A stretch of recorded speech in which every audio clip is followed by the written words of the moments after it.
계속해서 정치권 내용 자세히 짚어보겠습니다. 김기흥 전 대통령실 부대변인, 박성민 전 청와대 청년비서관과 함께합니다. 두 분 어서 오십시오. 안녕하세요. 네. 자, 일단 헌재가 윤석열 대통령의 계속된 탄핵 심판 서류 수취 거절에 결국은 서류를 받은 것으로 송달 간주했습니다. 자, 그렇다면 오는 27일부터 일정이 그대로 진행된다고 보면 되는 걸까요?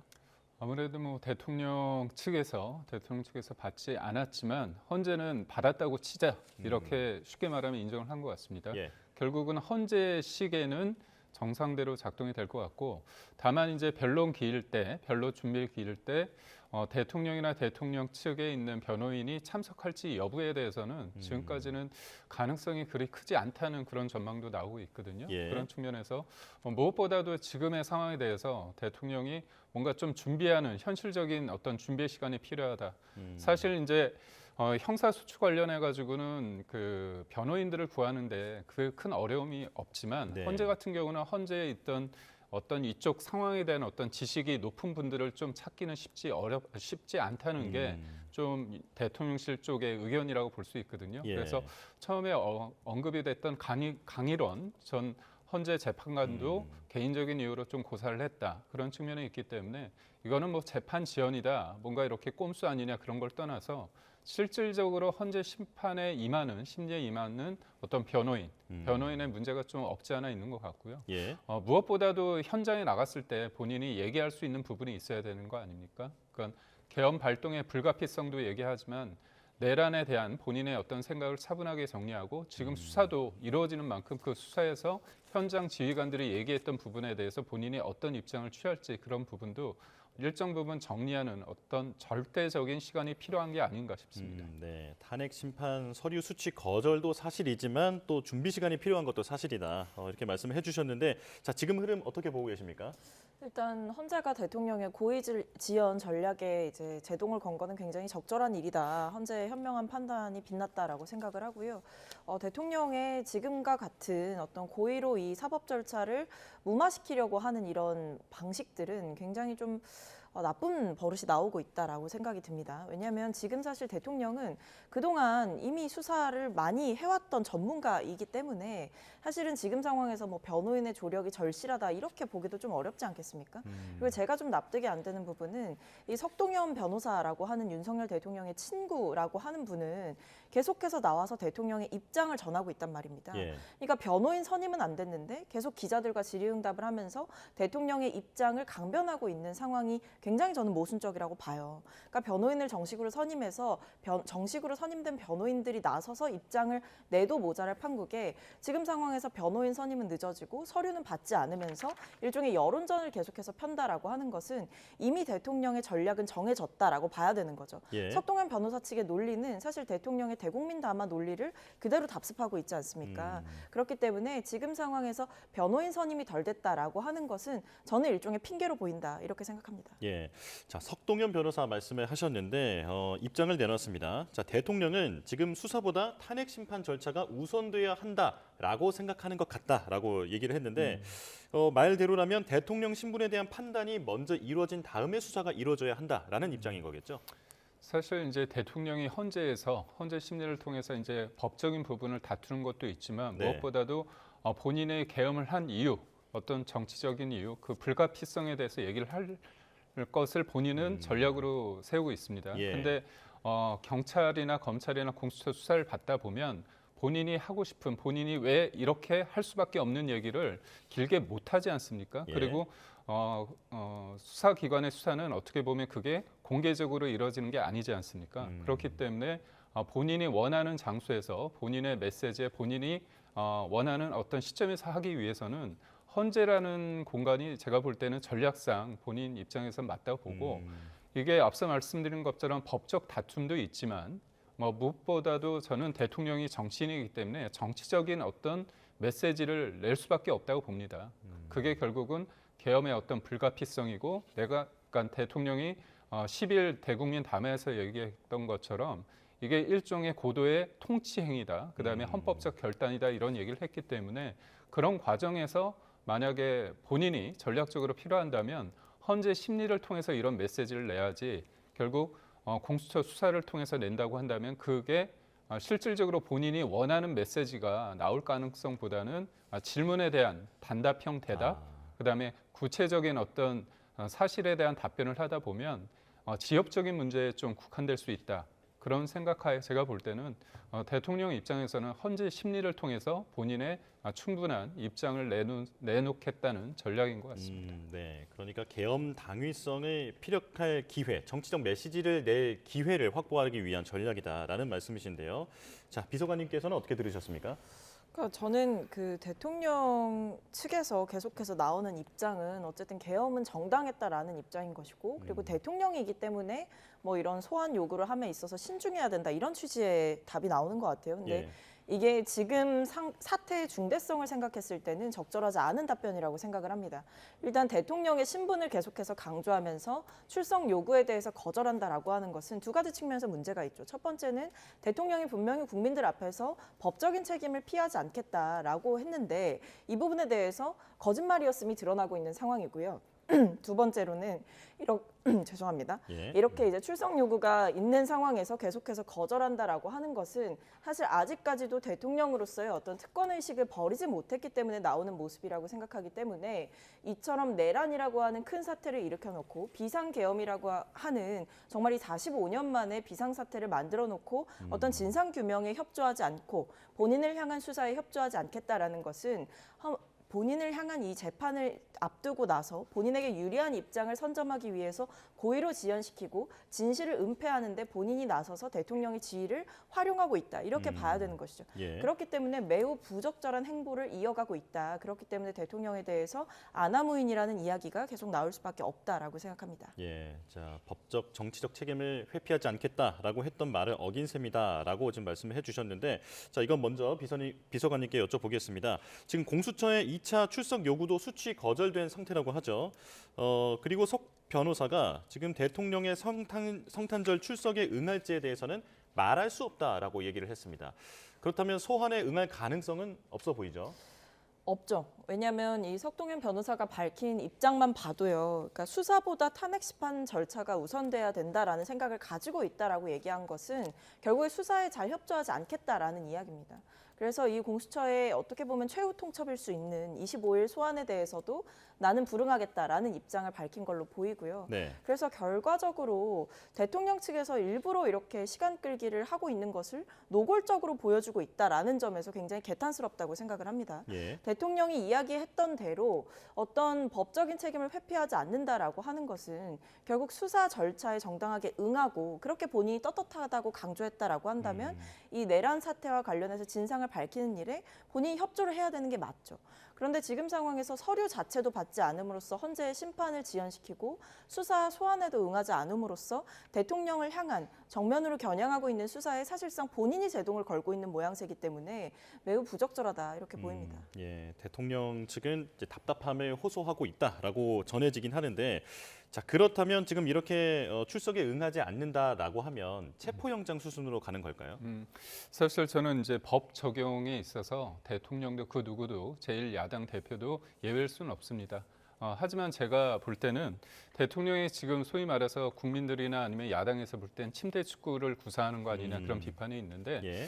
통상적으로 피의자가 정당한 사유 없이 소환에 응하지 않을 때 3차례 정도는 보고요. 그 이후에 체포영장을 신청을 한다고 그러더라고요. 그랬을 때 뭐 2번이나 3번이나 이렇게 횟수를 세는 것 자체가 어떻게 보면 좀 무의미할 수는 있지만, 그래도 통상의 방어권을 구사할 수 있는, 어떻게 보면 대통령이기 때문에 보통의 상황에 있을 때 그런 정도는 좀 감안을 한다고 한다면 이 부분에 있어서 곧바로 체포영장을 하는 신청을 하느냐, 이 부분은 좀 따로 봐야 된다고 봅니다. 예를 들어서 25일 날 내일은 제가 볼 때 소환에 응하지 않을 가능성이 큰데, 그렇다면 공수처하고 대통령 측과 뭔가 조율을 통해서 다음에 일정을 조율할 수 있는 거거든요. 그리고 액면 그대로 대통령 측에서 얘기하는 것처럼 변호인 어떤 선임에 있어서 문제가 있다고 한다면 네. 25일과 가까운 날짜를 해가지고 조율을 하면 됩니다. 그럴 때 만약에 대통령이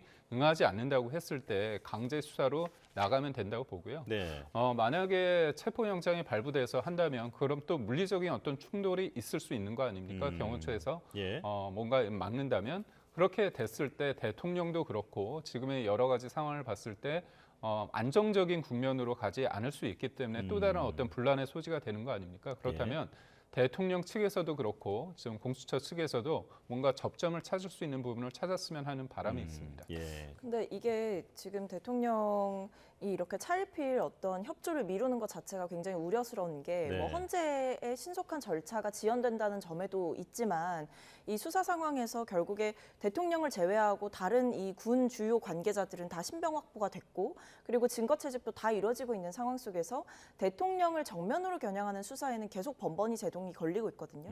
예를 들면 뭐 대통령실 경호처에 어떤 뭐 막는 사태도 있는 것이고 압수수색도 사실은 굉장히 불가해지는 상황도 많이 벌어졌던 것이고 소환에도 응하지 않고 있는 이런 모습들을 보면 결과적으로 대통령이 본인의 지위를 남용하면서 어떤 본인의 권력을 활용해서 이 수사에 비협조적으로 나옴으로써 밝혀질 수 있는 진실들 또는 은폐돼서는 안 되는 증거물들이 은폐되고 있는 게 아닌가 결국에 증거인멸의 시간을 벌고 있는 게 아닌가 이런 우려도 나오는 상황입니다. 예. 그렇기 때문에 지금 이 사안의 중대성을 생각해 볼 때 방금 이제 뭐 이 뉴스에서도 다뤘겠지만 이 노상원 전 정보사령관 같은 경우에 뭐 수첩이 이제 발견이 됐잖아요. 그 내용을 보면 뭐 내란죄에 이어서 외환죄까지도 수사를 해야 된다 이런 얘기가 나올 정도로 충격적인 내용들이 많이 드러나고 있는 상황 속에서 대통령이 지금 본인을 향한 수사에는 협조적으로 나오지 않는다라는 것은 결국 본인이 얘기했던 말에 배치될 뿐만 아니라 지금 사안의 중대성과 증거인멸을 살펴봤을 때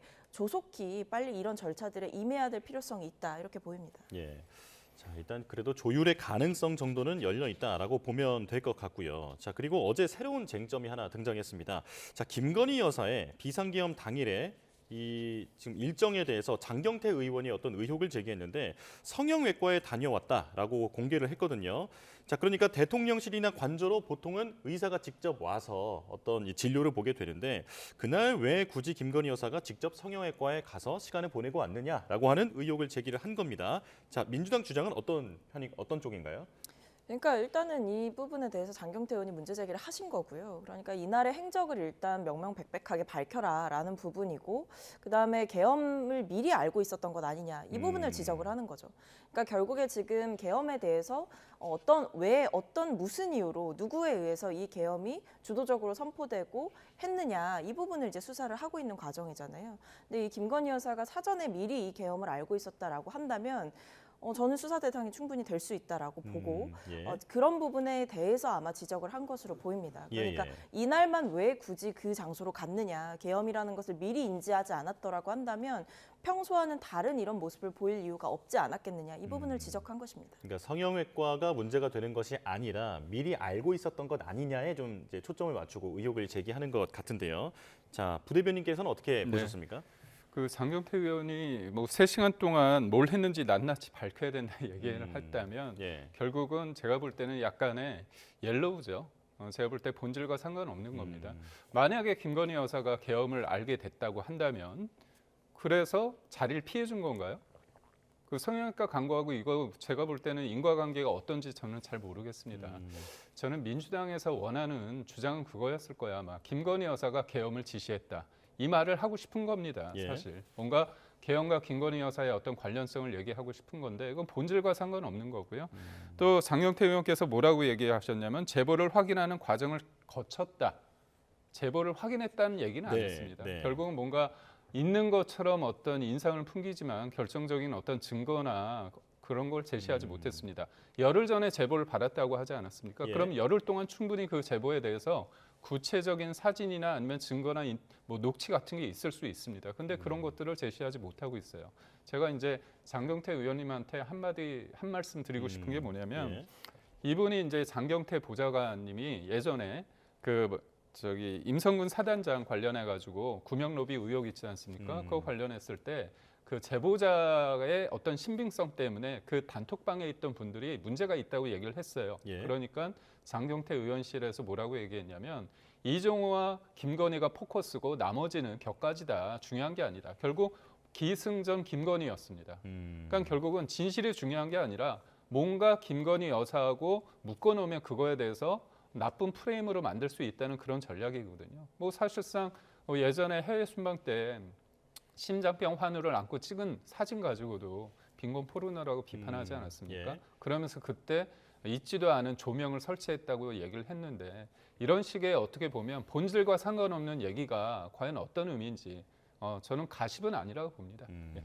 억측 또는 이제 본질과는 관계가 없는 얘기다라는 입장인데 어떻게 보십니까? 근데 이게 일단은 이 문제 제기를 한 것의 핵심은 이 김건희 여사가 사전에 이 계엄에 대해서 알고 있었느냐 이 부분을 본다라고 제가 말씀을 드렸잖아요. 예. 이게 중요한 게 어쨌든 민간인으로서 뭐 영부인이긴 하나 어떤 구체적인 공적 지위를 가지고 있지 않은 사람으로서 어떤 국가 안보에 대한 사안을 사전에 알고 있었느냐 이 부분을 지적을 하는 것이고, 그리고 뭐 안가에서 대통령이 어떤 계엄 모의를 했다, 회의를 했다 이런 정황들이 드러나고 있는 상황 속에서 그렇다면 그 부분도 김건희 여사가 알고 있었느냐 이런 전반적인 내용을 지적을 하는 것이죠. 그렇기 때문에 계엄을 사전에 인지하고 있었거나 혹은 모의하는 과정에 가담했다라고 본다면 이 김건희 여사에 대한 수사도 불가피하다. 아마 이 부분을 지적하고자 이 문제 제기를 했다라고 생각을 합니다. 예. 자, 그리고 이제 쌍특검법 관련해서 국무회의 이제 살펴보도록 하겠습니다. 지금 오늘 이제 긴장감이 상당히 많이 흐르고 있는 상황인데 민주당이 앞서서 통보한 데드라인이 바로 오늘이었습니다. 그러니까 내란 특검법 그리고 김건희 여사 특검법에 대해서 당장 공포하라라고 하는 네. 시점을 오늘로 정했던 건데요.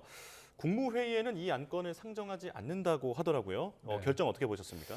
그러니까 지금의 상황이 정치적으로 야당에 좀 기울어져 있는 게 맞습니다. 그걸 모르지 않겠죠. 권한대행이 한덕수 권한대행께서 그걸 모르지 않겠지만 헌법과 법률 그리고 대한민국의 미래를 위해서 제가 볼 땐 결단을 하셨다고 봅니다.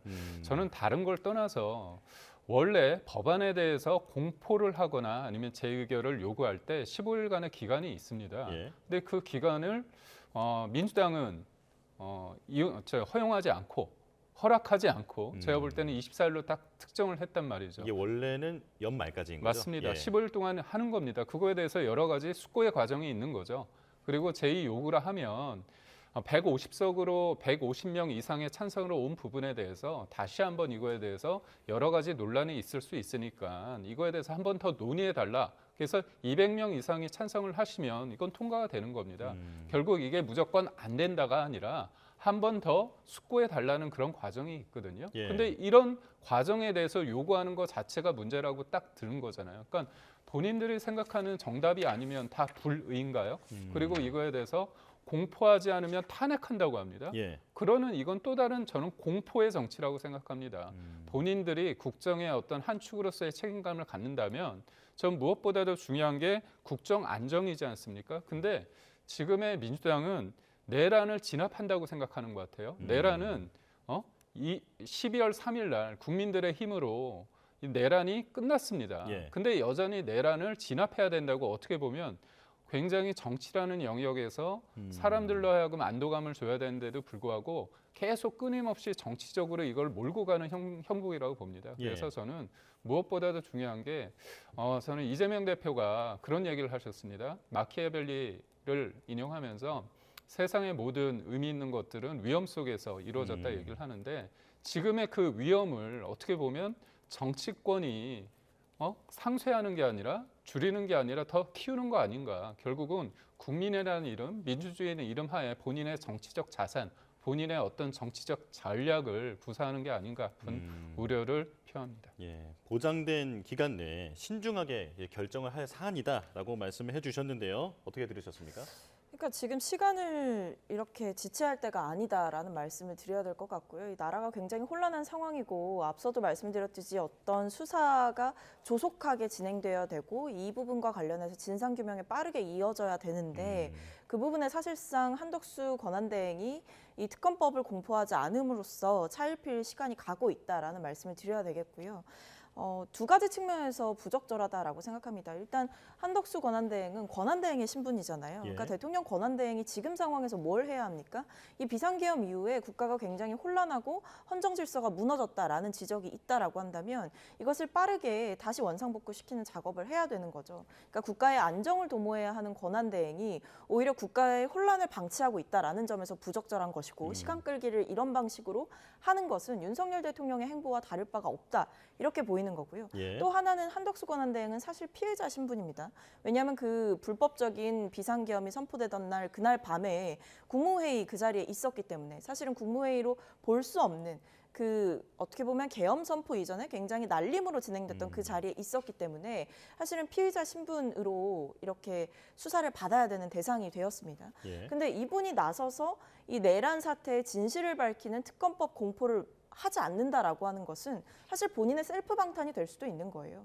본인이 떳떳하다, 나는 죄가 없다라고 생각한다면 조속하게 특검법을 공포해서 이 12.3 내란 사태의 진상을 밝히는 일에 본인이 협조를 해야 되는 게 맞는 거죠. 그렇기 때문에 저는 지금 상황에서 한덕수 권한대행이 선택해야 될 건 윤심과 민심 사이에서 민심을 택해야 되는 일이다라고 말씀을 드리겠습니다. 예. 그러니까 지금 윤석열 대통령 눈치 보고 여당 눈치 보면서 그 사이에서 오락가락할 게 아니고 지금은 압도적 찬성 의견이 높은 김 여사 특검법도 그렇고 내란 특검법도 그렇고 지체 없이 공포하는 게 맞다. 그리고 한 가지 더 말씀드리자면 상설특검 추천위원회는 이미 국회에 꾸려졌는데 이 권한대행이 상설특검을 진행시키는 절차에 협조를 하지 않고 있습니다.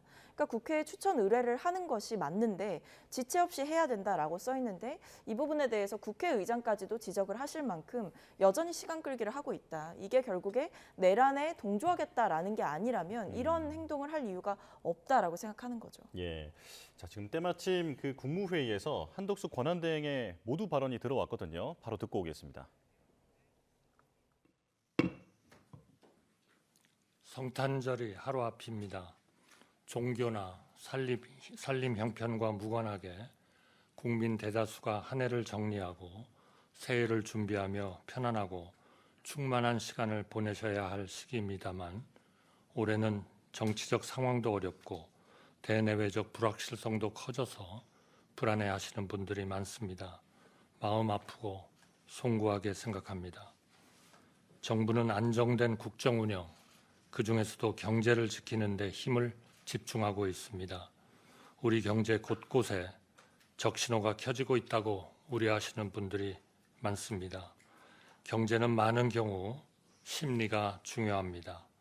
정부는 국민들의 소비 심리와 매수 심리, 기업들의 투자 심리가 필요 이상으로 위축되지 않도록 경제 외적인 원인에서 오는 불확실성을 걷어내는데 온 힘을 다하고 있습니다. 우리 경제의 버팀목인 수출 전선은 아직 견고하게 유지되고 있습니다. 현 추세가 이어지면 12월까지 19개월 연속 무역 수지 흑자가 예상됩니다. 다만 최근에 환율 상승과 중국발 공급 과잉, 미국 신정부 출범에 따른 통상 리스크 확대 등 긴장의 끈을 놓을 수 없는 상황입니다. 산업부, 중기부 등 관계부처는 우리 기업들이 흔들림 없이 수출에 매진할 수 있도록 현장 애로를 즉시 해결하고 통상 불확실성 최소화에 만전을 기해 주시기를 당부드립니다. 기업 투자를 촉진하기 위해서는 입법 불확실성을 해소하는 것도 매우 중요합니다. 반도체 특별법, 인공지능 기본법, 전력망 특별법 등 기업 투자와 직결되는 법안들이 조속히 처리될 수 있도록 전 국무위원들은 국회와 긴밀히 협조하시는 데 최선을 다해 주시기 바랍니다. 상법 개정안 등 기업들이 부작용을 우려하고 있는 법안들과 관련해 합리적 방안이 도출될 수 있도록 국회와 적극적으로 소통해 주시기 바랍니다. 재정, 세제, 규제 혁신 등 정부의 정책 수단도 어느 때보다 과감하고 적극적으로 동원해야 합니다. 전 부처는 내년도 예산이 상반기에 집중적으로 집행될 수 있도록 철저히 준비해 주시고 재정 당국은 필요시 추가 대책도 강구해 주시기 바랍니다. 2024년 세법 개정안이 오늘 국무회의를 거쳐 공포됩니다. 이번 세법 개정을 통해 노란우산공제, 소득공제 한도 상향 등 소상공인, 중소기업 지원이 확대되고 R&D와 통합투자세 공제 기한 연장 등 기업들의 투자 고용 촉진의 기반이 마련됩니다. 특히 금융투자소득세가 전면 폐지되고 가상자산 과세 시행 시기가 2025년에서 2027년으로 2년간 유예되며 국내 투자자 보호 및 자본시장 활성화에 기여할 것으로 기대됩니다. 어려운 가운데서도 여야 협치가 긍정적으로 발휘된 좋은 사례라고 생각합니다. 우리는 이러한 사례를 더욱 많이 만들기 위한 노력을 한층 강화해야 된다고 생각합니다. 국제사회가 매 순간 우리를 바라보고 있습니다. 국제사회가 우리 경제를 바라보는 눈에 조금의 우려와 불확실성도 남아있지 않도록 정부는 한국 경제의 잠재력은 탄탄하며 대한민국은 헌법과 법률에 따라 예측 가능하게 움직인다는 점을 국제사회를 향해 일관되게 지속적으로 설명하고 있습니다. 정부는 오늘 국무회의를 거쳐 국제금융협력대사를 임명하며 조만간 국제투자협력대사도 임명할 예정입니다. 국제금융협력대사는 주요국과 글로벌 신용평가사 등을 대상으로 우리의 경제 상황과 정책 방향을 적극 설명하고 한국의 대외 신인도 관리 등을 위한 경제 외교 활동에 전념할 것입니다. 그러나 정치권의 협력과 국민의 이해 없이 정부 홀로 할 수 있는 일에는 뚜렷한 한계가 있다고 생각합니다. 외교와 안보, 치안과 행정, 경제와 금융이 탄력 있게 굴러가도 이 모든 분야를 하나로 묶어주는 핵심 축은 정치이고 정치의 본령은 이견을 조정해 국민을 통합하는 데 있다고 생각합니다. 정치가 그 역할을 해주시길 간곡히 바랍니다.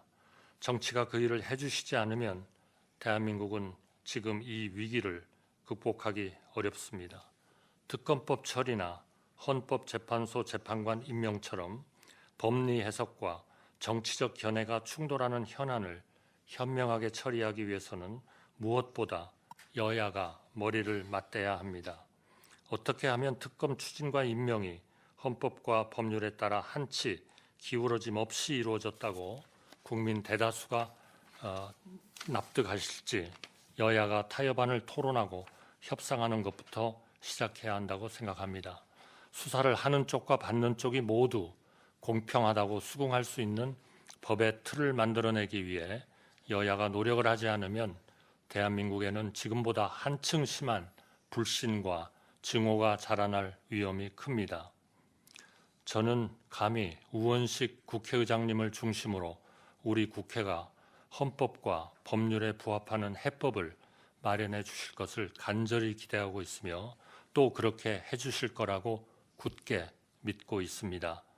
그것이 제가 오랜 세월 대한민국 공직자로 일하면서 몸소 보고 존경하게 된 한국 정치의 힘이었습니다. 새해가 일주일 앞으로 다가왔습니다. 한 해를 돌아보고 새해를 다짐해야 할 시기입니다. 저는 안정된 국정 운영을 제 긴 공직 생활의 마지막 소임이라 생각하고 있습니다. 오직 국민만 보고 민생만 생각하며 혼신의 힘을 다하겠습니다. 국민 여러분께서도 정부를 믿고 평소처럼 소비도 하시고 가족과 지인도 따독이며 일상을 영위해 주시기를 간곡히 부탁드립니다.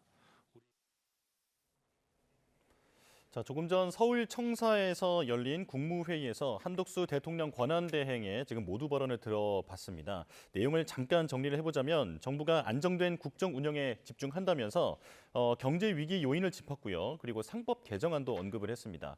자, 예산안 집행 준비도 당부하면서 국회 협조를 특히 강조를 했는데요.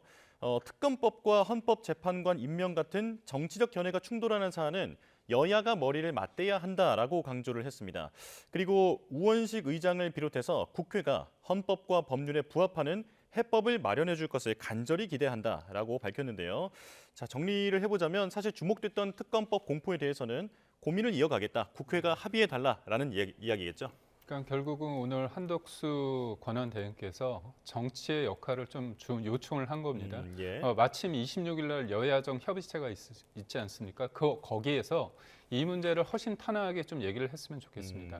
여당의 입장이 있고 야당의 입장이 있지 않습니까? 이게 서로 간에 주장하는 바는 다 민주주의, 국민을 우선시하고 있지만 예. 한덕수 권한대행이 얘기하는 것은 결국은 헌법과 법률에 따라서 그리고 수사를 받는 사람이든 수사를 하는 사람이든 어떤 문제가 없게끔 수긍을 해야 된다. 이런 측의 얘기를 했기 때문에 결국은 오늘 야당이 지금까지 얘기했던 것처럼 책임을 묻겠다고 하는데 곧바로 탄핵에 의한 절차에 들어갈지 아니면 26일 날 여야정 협의체를 통해서 본인들의 입장을 좀 얘기하면서 본인들이 생각하는 이른바 데드라인을 좀 더 늦출지 이 부분에 대해서 좀 관심이 가는 대목입니다. 예, 어떻게 들으셨습니까? 근데 이게 여야가 뭐 대화를 하고 협치를 하는 거 너무 좋죠. 중요하다고 생각합니다. 근데 지금 국민의힘이 이런 부분에 있어서 어떤 대화를 할 자세가 되어 있지 않다고 저는 느낍니다. 왜냐하면 일단 기본적으로 지금 이 비상계엄 사태가 있고 나서 탄핵 소추안이 국회에서 의결이 됐고 그 뒤에 탄핵 심판 절차가 진행될 때 굉장히 중요한 것은 이 헌법재판관 3인의 공석을 채우는 일이거든요. 근데 이 부분에 대해서 한덕수 권한대행에게 법안과 관련해서는 거부권을 행사하라라고 종용을 하면서 이 헌법재판관만큼은 임명해서는 안 된다라는 자기 모순적인 논리를 펼치면서 한덕수 권한대행을 사실상 여당이 정치적으로 압박하고 있다라고 저는 생각을 했습니다. 그러니까 이런 모습을 보여주는 국민의힘과 어떤 대화가 가능하겠습니까? 지금 상황에 대해서는 그 국민의힘 내부에선 심지어 이 탄핵에 찬성한 의원들은 왕따 당하고 낙인 찍혔다라고 스스로 토로하고 있습니다. 근데 이런 상황 속에서 국민의힘이 정말 이 내란에 동조하는 것이 아니라고 한다면, 대통령을 옹호하는 것이 아니라고 한다면 어떻게 이런 모습을 보여줄 수가 있습니까? 그런데 이런 모습을 보여주는 여당과 국민의힘이라는 이 여당이 이런 모습을 계속해서 보여주고 있다라고 한다면 민주당이 어떤 대화가 가능하겠습니까? 저는 그래서 예. 좀 더 말씀을 드리면 그렇기 때문에 지금 상황에서 이 한덕수 권한대행이 저는 여야에게 어떤 책임을 떠넘기면서 국회에서 협상에 오면 내가 그것을 받겠다라는 식의 소극적인 태도를 취하거나 책임을 회피하는 태도를 취할 게 아니라 본인이 정치적인 결단을 해야 된다라고 생각을 합니다. 예. 국정 안정을 도모하는 것이 권한대행의 첫 번째 역할입니다. 윤심의 눈치 보기 위해서, 국민의힘 눈치 보기 위해서 그 자리에 있는 것이 아니라 지금의 나라의 조속한 혼란을 수습하기 위해 그 자리에 있는 겁니다. 네. 제가 한 말씀 드리자면 자기 모순적 행위는 야당이 하고 있습니다. 뭐냐면 어떨 때는 거부권을 행사하면 안 된다고 얘기를 하고 임명을 하는 것도 임명을 하라고 하지 않습니까? 그러니까 본인들의 어떤 정치적 이해관계 속에서 보는 거죠. 물론 야당이든 여당이든 다 국민을 위해서 한다고 얘기합니다. 네. 그러면 아주 허심탄회하게 얘기를 한다면 이제까지 수많은 탄핵을 통해 가지고 탄핵을 했는데 그거에 대해서 실질적으로 헌재에서 심리를 못하게끔 이른바 엉성한 불합리한 6인 체제를 만들어 놓는 게 누굽니까? 그 이후에 3인 체제에 관련해서 굉장히 했나요? 그런 부분이 없지 않습니까? 그러니까 결국은 그리고 특검이란 부분도 제가 말씀드리고 싶은 건 본인들이 얘기하는 것처럼 제3자 추천으로 하면 되지 않습니까? 네. 근데 그게 아니라 노골적으로 야당이 원하는 사람들이 수사를 하게끔 하는 거잖아요. 그러면 선수가 심판을 정하는 거 아닙니까? 그렇다면 그거를 결과가 나왔을 때 국민들이나 아니면 여당에서 그걸 받을 수 있을까요? 그렇다면 독소조항 상황이 있을 때 그거에 대해서 독소조항을 좀 제거하고 15개의 어떤 여러 가지 혐의를 야당은 여기서 김건희 특검을 내는데 그거를 하겠다는 거는 모든 정부와 여당 관련해서 모든 걸 다 수사하겠다는 겁니다. 무소불위의 어떤 권한을 갖겠다는 겁니다. 그렇다면 지금 야당의 문제점은 뭐냐면 여당과 그다음에 한덕수 국무총리 권한대행을 이른바 내란 동조 세력이라고 프레임을 잡고 있습니다. 국정의 파트너가 아닌 거죠.